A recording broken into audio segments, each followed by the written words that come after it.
originally, all right, I was going to cover all of this, but that makes this a very long system. And in second year, you're going to go through induction systems and exhaust systems.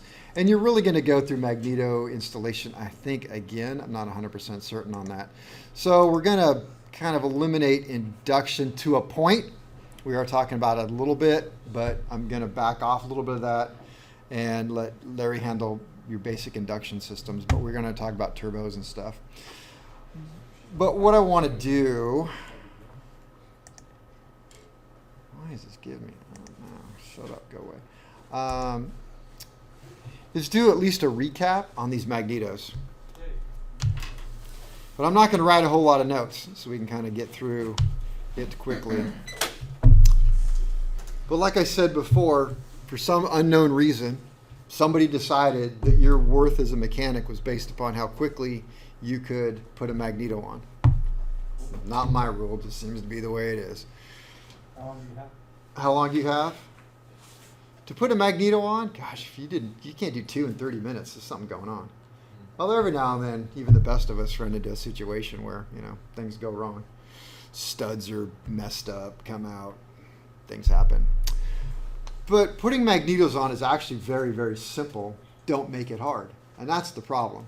I don't want to say you're overthinking it. You must be underthinking it because it's easy. So if you go at it the right way, then you're fine. So, who am I first year? Well, you guys already know.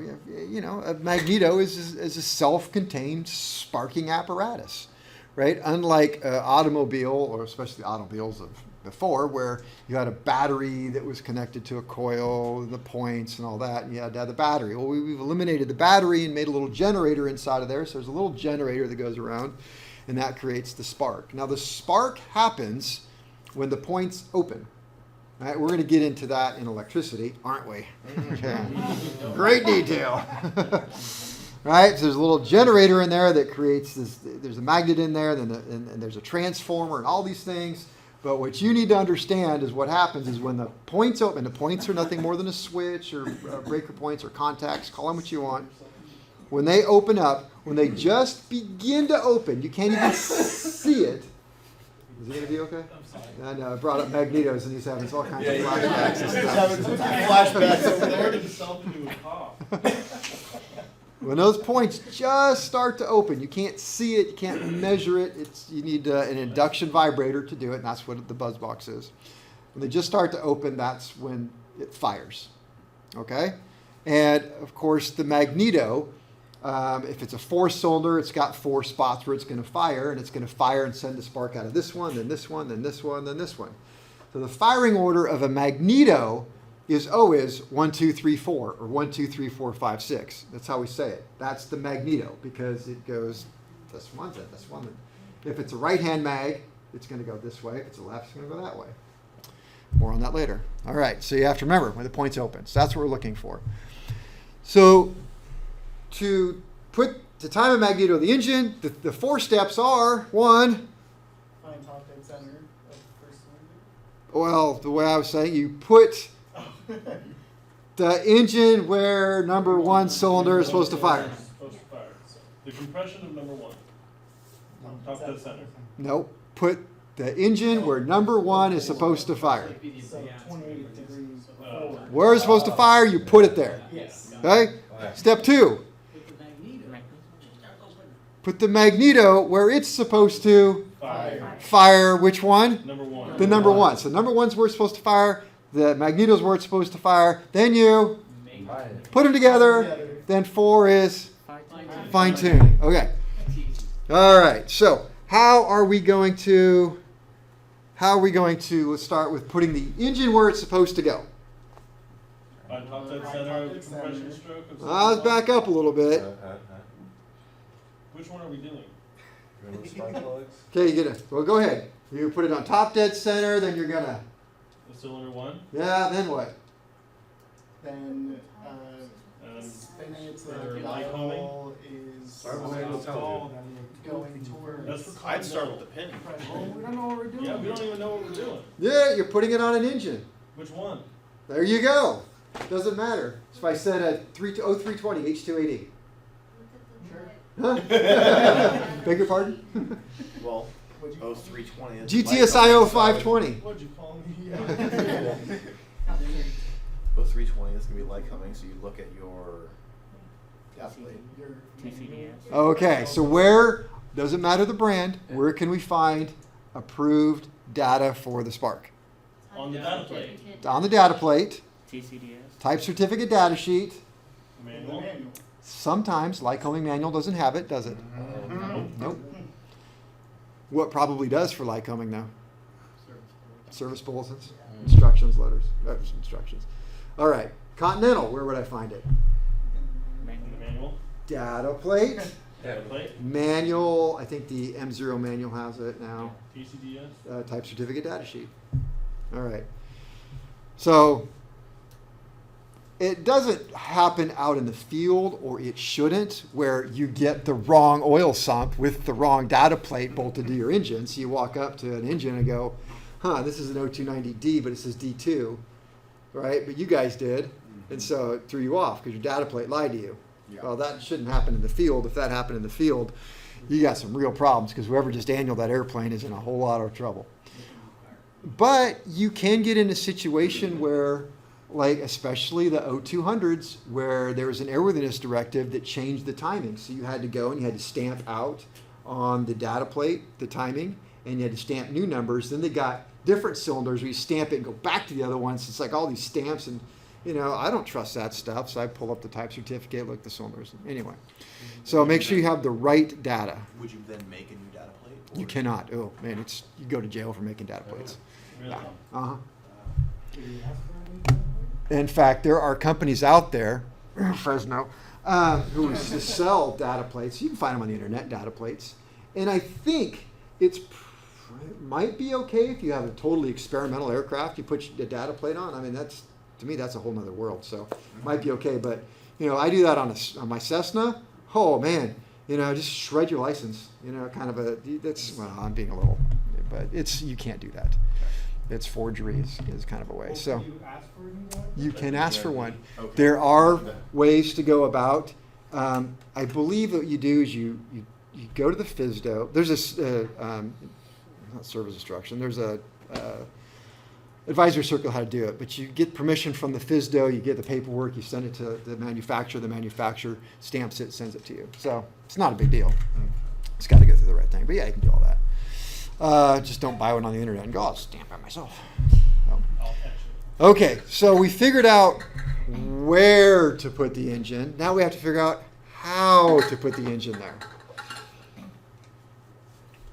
So when you're out in the field, or you're, doing your oral practical, especially if you're doing an oral practical, maybe ask the examiner, hey, this is how, or explain. Oh man, if you guys could just explain. When I was an examiner, if people just talked to me, everybody's day would have went so much better. Walk up to an engine and they're trying to guess what I want. Instead of saying stuff like, all right, this is how I would want to do this. Are you okay with that?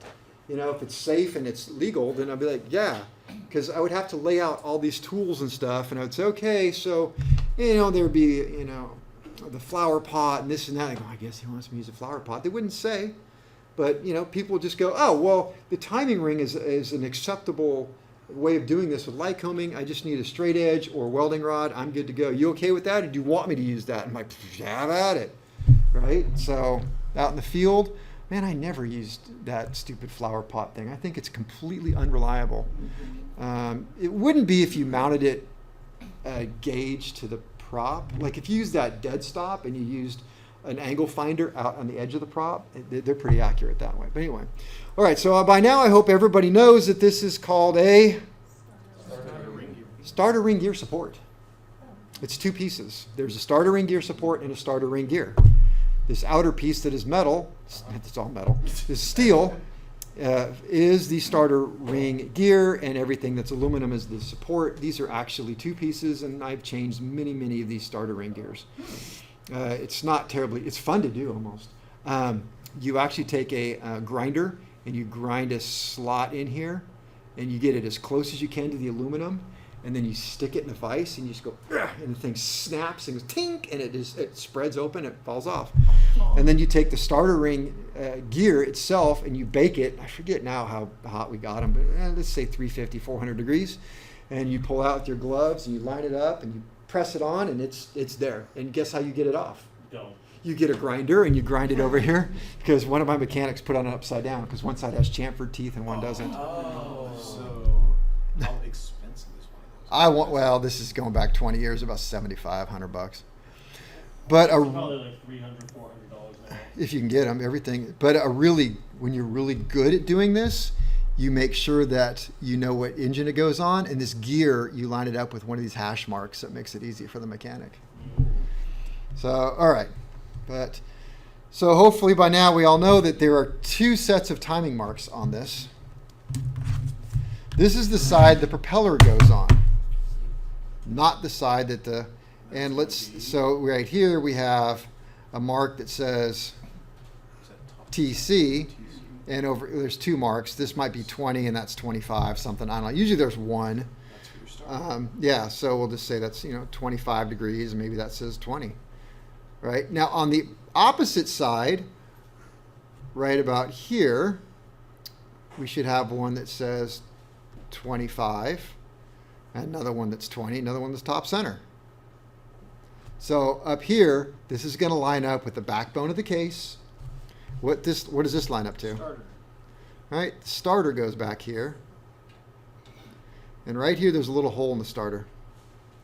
Little tiny hole, just big enough for about a number 40 drill bit. Actually smaller than that.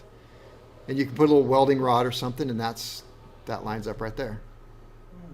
I think that's more accurate than back here, because it's hard to get the straight edge. The straight edge is a little bent. It's not straight edge. Lycoming makes a really cool tool that you can actually take off one of the 1/4-inch bolts, and you bolt it. It's like $1,500. It's stupid. Is that what the backbone of the case? I think I was.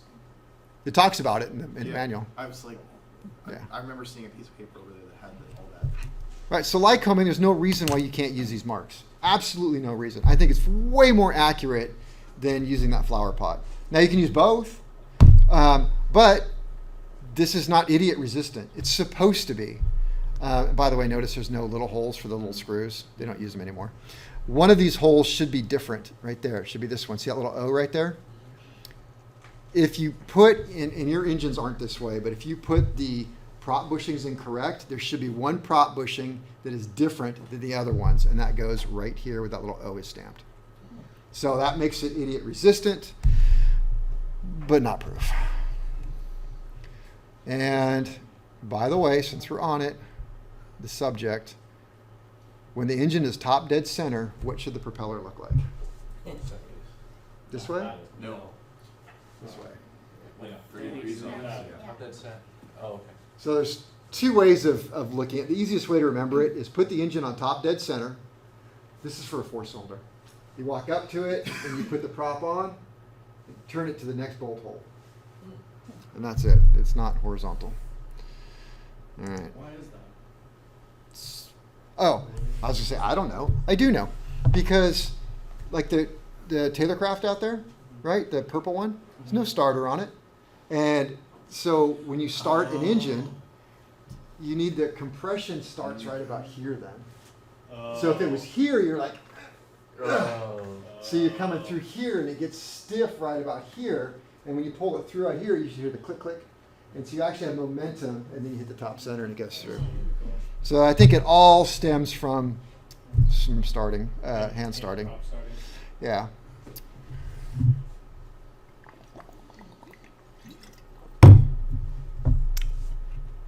I like this tool. But unfortunately, students don't. I don't pick on you guys. Mechanics who don't understand them don't. This is a very cool thing to use. And this is what I used when I was building engines most of the time, because you're building them on a stand this way. I would actually put the magnetos and everything on. What this does, it has, I don't have pictures of it, but it has this rod right here goes in and it touches the cylinder. And so when you set this machine up, there's actually, it's very complicated. it's probably the most complicated things I've ever done. It shouldn't be, but so you look in this book and it tells you which engine. Then it tells you which rod to use, and the rods are all different. Some are straight, some have a little tip at the end, some have this big S hook. So it is you have like a whole handful of them, and then it'll tell you which one to use. And it'll say, okay, for like an 0200, use rod C, hook end up. Okay, hook end up. Hook end up refers to the scale being on the right side. So, okay, I got to put the scale on the right side. It'll tell you which scale to use, 10B. So you got to set it up, scale on the right side, you get it all set up. Then you put it in the engine, but you have to put it with the rod end going down sometimes, because what happens is, it's kind of hard to explain. I should have brought one in. It's sort of spring-loaded. So as you go through, the cylinder is going to push on this rod, and this rod is going to go up, up, up, up, up, and turn around and start going down. Follow? Okay, because the piston is pushing on the end of this. And so when this goes up, up, up, it pushes this little slider up, up, up, and then the rod comes down and it leaves the slider in place. Right? Then you just slide this little thing so this dot goes to 0, and you're good. Problem is, if you have it upside down, then this piece is resting right against that. And when the piston comes down, and it should have started pushing it up, when it's the other way around, it just pushes it down into here and explodes this all out. So chances are, I would say 90% of these out in the field is missing most of the plastic in this area. Will it still work, or is it? It's hard to do. So the way I always did it, I always took my finger and I lifted this up to the middle, and then I would rotate the prop through. And then if it started to push it down this way, I go, oh, I messed up. But if it started to go the right way and it, didn't, and had space, and I'm like, okay, I did it. But I think these are cool. Now, I have read that because of the carbon buildup on piston domes, that it could actually cause some errors. So that's why they're not recommended. But I used them on brand new pistons and brand new engines. So. Where does that hook into? Where's like? Oh, this screws into. I wish I had it. I should have brought one Is in. that the spark plug?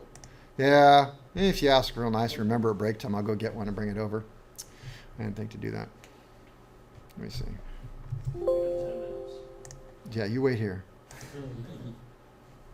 Let's play Google Roulette. Oh boy. Scat tubes. He remembers because he went home and looked at it. 'Cause I looked it up. Told you not to. I did look it up. I mean, There you go. It looks like that. So this threads into the spark plug. Let's see what else we got. yeah. Yeah. It is. For a thing that works. 600. There we go. There's a good kit. Comes in a nice little box. So there's all the little hooks right there. Now, you got it. Anyway, they're out there. Just be careful with them. We only have one. It's broken, so I don't want you guys to use it. Okay, everybody knows how to use this by now? It's a piece of shit. If you don't, it's on you. And if you don't, you will. You will. Do I need to go over this for anybody?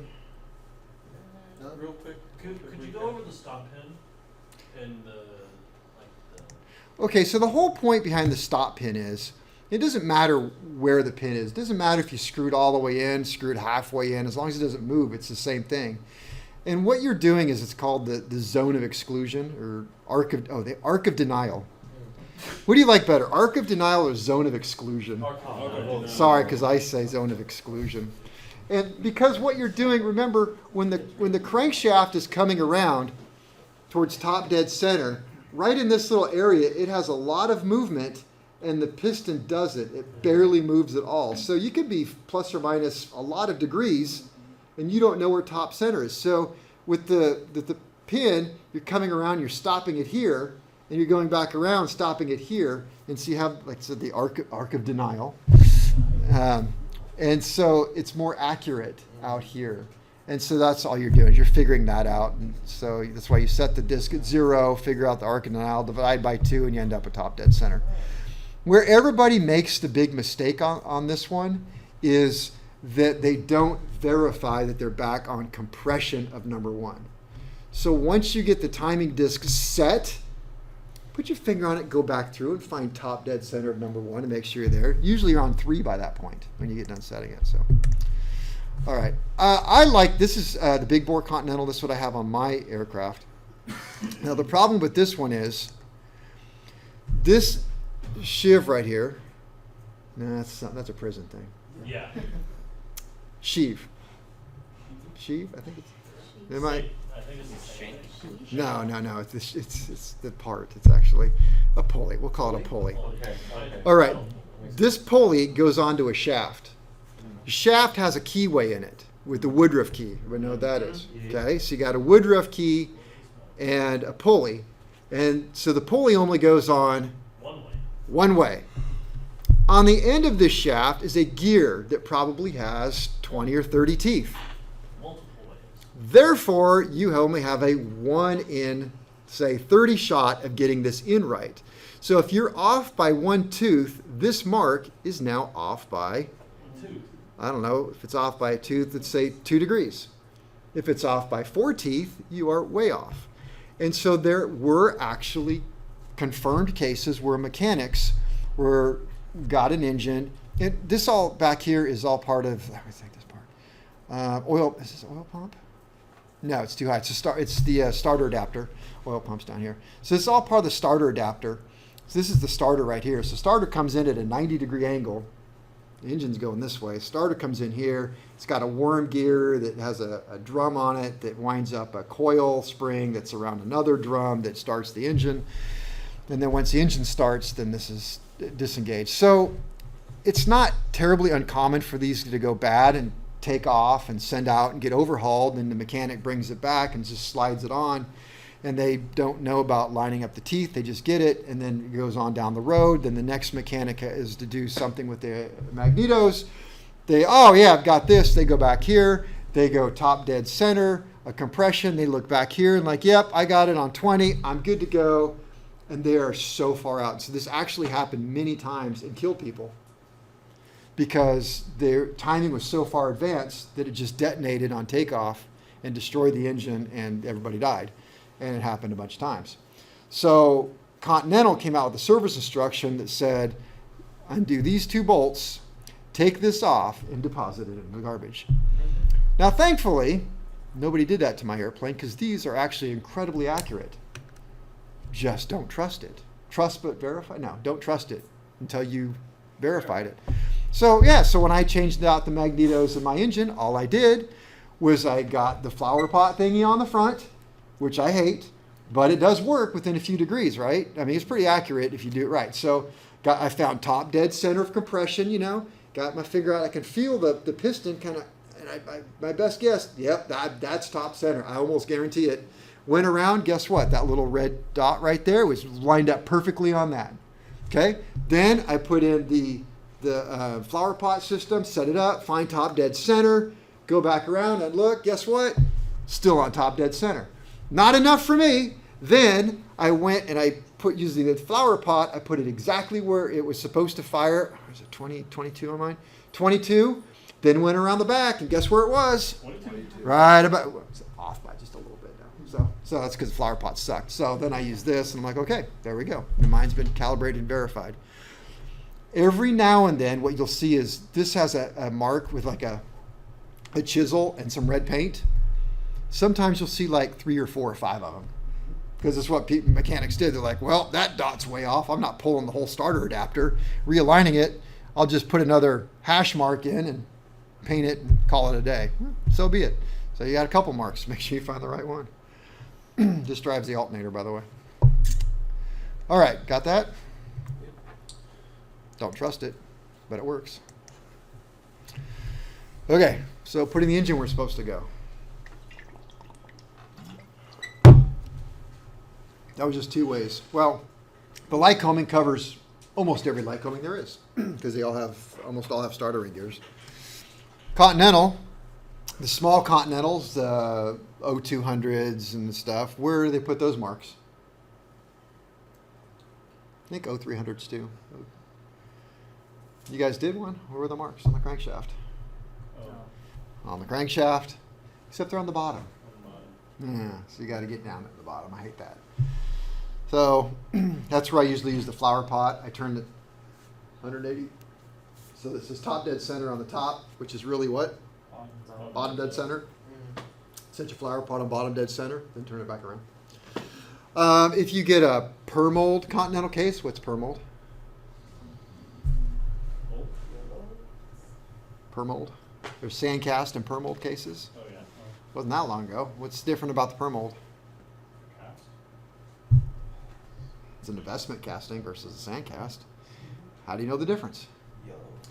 They're all yellow. Isn't it there's a alternator or something? Ah, alternator. One side's got 4 holes. That's right. The one Cylinder, cylinder, cylinder. Alternator. Alternator, right. So alternator is bolted onto the front.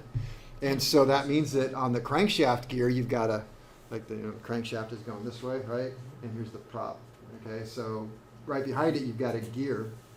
And so you got a 90-degree drive. The alternator comes in this way, and you've got a 90-degree drive gear that's going to drive that. So that gear has marks on it inside of the engine. But you don't want to take the alternator off, do you? There's a little tiny plug right on top of the engine. Looks like an oil drain plug, but it's on top of the engine. Why would they put an oil drain plug there? Pop it out, and you're like, well, look at that. There's a little pointer, and a gear comes around. There's all the numbers on it.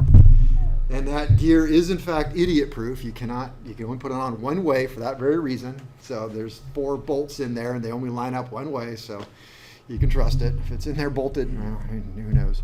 So there's ways to do it. Just you got to know. So all right. So we put the engine where it's supposed to go. Now we got to put the mag where it's supposed to go. Thankfully, there's only 2 different types of mags we're going to deal with anymore. Bendix and Slick. So this one is the Bendix. Okay. How many cylinders? 4 cylinder. 1, 2, 3, 4. So when we talk about magnetos, the direction of rotation is when referenced from the. Drive end. Is this the drive end? No. This side's drive end. So if I said this is a right-hand magneto, then I would turn it around and I would look at the drive end and I'd say it goes to the right.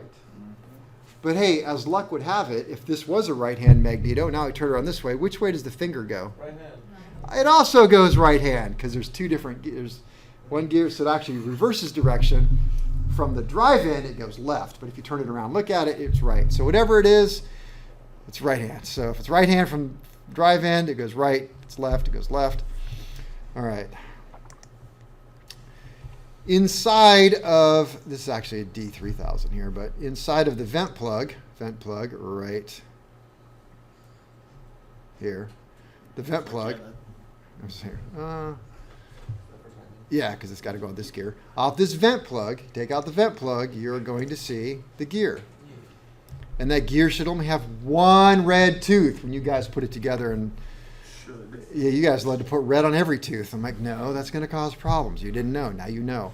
So 1 tooth is chamfered tooth, and you paint it red, and that should be in the middle. But now you guys have figured this out. For those of you who haven't, there's a spot called neutral where the magnet actually grabs inside and it makes the magneto kind of lock up for a second. Guess where the points don't open? Neutral. Right there. It's going to happen. Oh, How many degrees after? How many? 10 degrees. 10 degrees later. So you can't put it where the points just open. You can't set and rest it where this lines up with that dot. You're going to be a tooth off every single time. So that's no fun. So just like that. See, it's how it's not in the middle. So the tooth has got to be there before the points stay open. So, but you're going to set it there anyway, and you're going to look at it, and you're going to think about it. If I grab onto that drive shaft and I move the magneto this way, the points will open. So, okay, so you're going to slide it on a little bit this way, and then rotate it that way, and then they'll open. But somebody got really smart and thought, well, wait a minute. If it doesn't stay put right there, why can't we just put something like this in there? Yeah. Screw this into that hole, and then this would grab onto that little nylon plastic gear, or this would go in there, and that would Metal go in on there. plastic. Yeah, the metal and the Smart plastic. idea. This is brilliant. Did I tell you guys this story yet? Probably. Okay, Tell so it again. Long time ago. all right, I'll tell it again. It's not that, but it's worth it. So I did have a magneto shop, and so we overhauled magnetos, did quite a bit of them. And we had a customer out of Lodi repair shop, and they pulled off all of the magnetos from a Skymaster. You guys know what Skymaster is? The Cessna with the front rear engine. Okay. So it's important because we're talking a lot about Skymasters here in a little bit. So I pulled off all the magnetos, sent them in. My guy Steve, who rarely made a mistake, overhauled all of the magnetos. And we sent them back to the customer. And Monday morning, we come in, and there was this frantic phone call. You dirty, no good,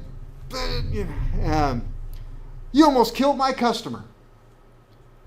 He flew his aircraft, and out of all 4 magnetos that you overhauled, 3 failed. So do the math. How many engines did this guy come in on? 1. Okay. So he made it in on 1. Now, Steve, being the guy that he is, not one to make mistakes and took his job incredibly serious, went all white and panicked and was useless until magnetos came in, and we laid them all out on the bench, and we carefully took them apart, and guess what? Every single red tooth was broken off and missing, except for one magneto, the one the guy flew in on, was cracked and leaning halfway over to the next one. So Steve called him up and said, hey, just by chance, are you aware of that cool little tool that goes in there and holds the magnetos in place so we put them on? You better believe it. Use it every time. I said, well, you almost killed this guy. So what he was doing, he was putting that in, holding the nylon tooth, and rotating the mags. Just putting enough pressure on to crack them. So I would never use something like that. Now, I did see, and we have one here at school, but I've never got it out for you guys. It's made out of like pencil eraser material. You can see through it. And so it's just this rubber, soft rubber thing that would go in there. And I guess if you need to use that. Just use a pencil eraser? Yeah. Stick it in. Yeah, just jam it in there. Yeah. Why not use something metal? Yeah. It's easier. Metal on plastic. It's more sturdy. All right, so we know how to set that one, right? Okay, break time. Yeah, we shoved metal in there.